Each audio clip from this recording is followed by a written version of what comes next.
Très bien. Très bien. Bonjour.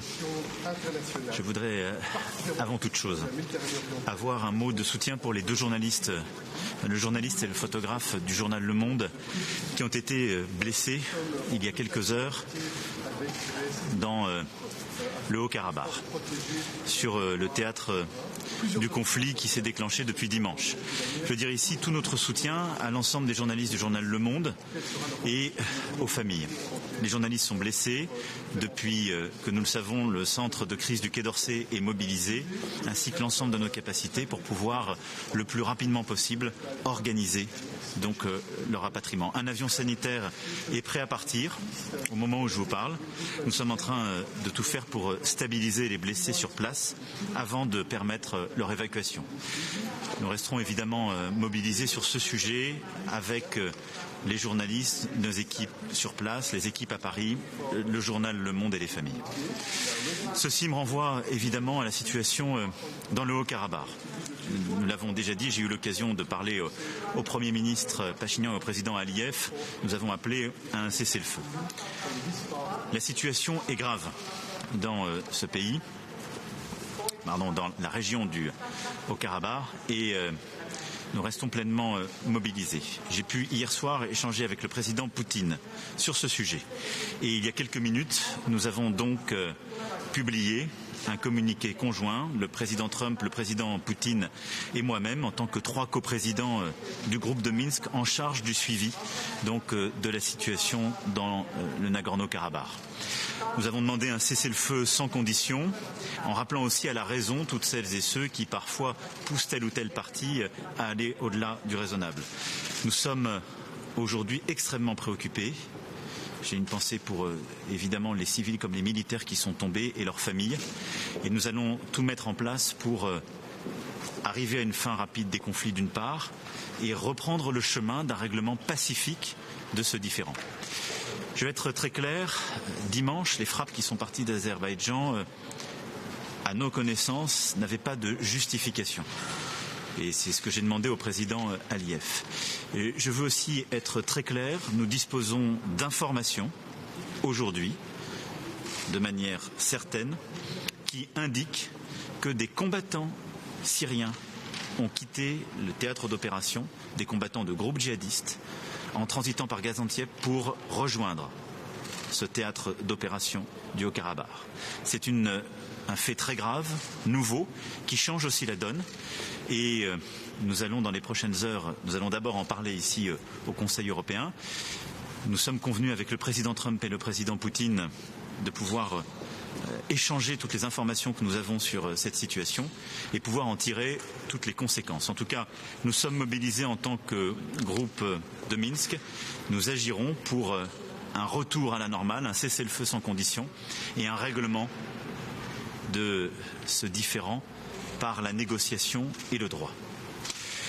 Le Conseil européen d'aujourd'hui, évidemment, aura abordé ce sujet, mais beaucoup d'autres sujets sont à l'ordre du jour et je me félicite que nous ayons une discussion géostratégique. Nous aurons à discuter de la situation en Biélorussie.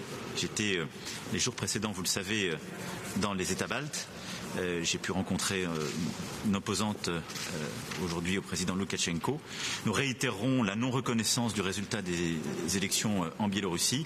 Et pour ma part, je suis tout à fait favorable à ce que nous puissions procéder à des sanctions ciblées et donc à une pression plus grande de l'Union européenne afin de pousser le plus rapidement possible le pouvoir en place à une médiation de l'OSCE, à un dialogue inclusif avec la société civile et à une sortie de crise par la négociation. C'est aussi cela dont j'ai parlé hier avec le président Poutine et je crois pouvoir dire que, en tout cas, il partage cette volonté d'avoir une sortie négociée et de pousser à une médiation de l'OSCE.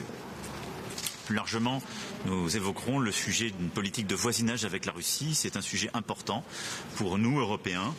Cela fait plusieurs mois que j'insiste sur la nécessité d'avoir un dialogue exigeant, mais un dialogue sur nos sujets bilatéraux comme sur les crises régionales.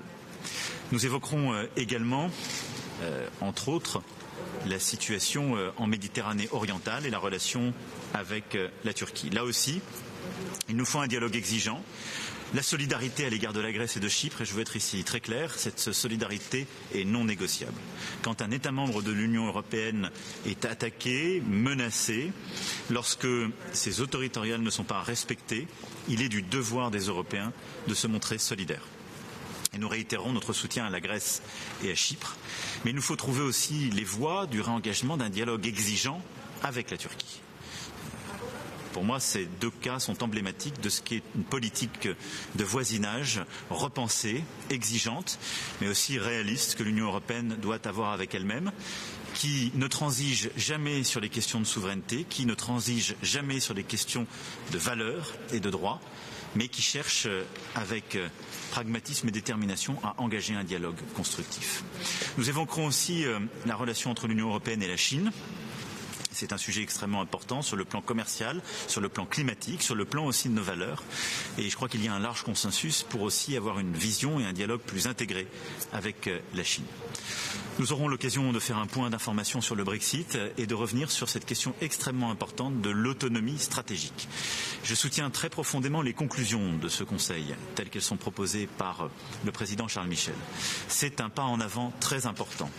Dès le discours de la Sorbonne, la France défendait l'idée d'une autonomie stratégique, c'est-à-dire le fait que l'Europe n'est pas simplement un marché, mais qu'elle doit défendre mieux son indépendance et sa résilience. Beaucoup d'avancées ont été faites grâce aux initiatives de la Commission et le texte qui est proposé nous permet d'avancer en ce sens, celui d'une lucidité, d'une Europe qui se pense aussi comme une puissance géostratégique qui reconstruit parfois son indépendance industrielle et numérique et qui souhaite la coopération, les échanges dans le monde, mais qui le veut sans dépendance abusive. Voilà rapidement brossé les sujets principaux. C'est, vous le voyez, un sommet important. Nous allons parler de sujets géostratégiques. J'y vois aussi le signe d'une Europe qui se pense, se veut puissance géopolitique. Et je m'en félicite. Je vous remercie.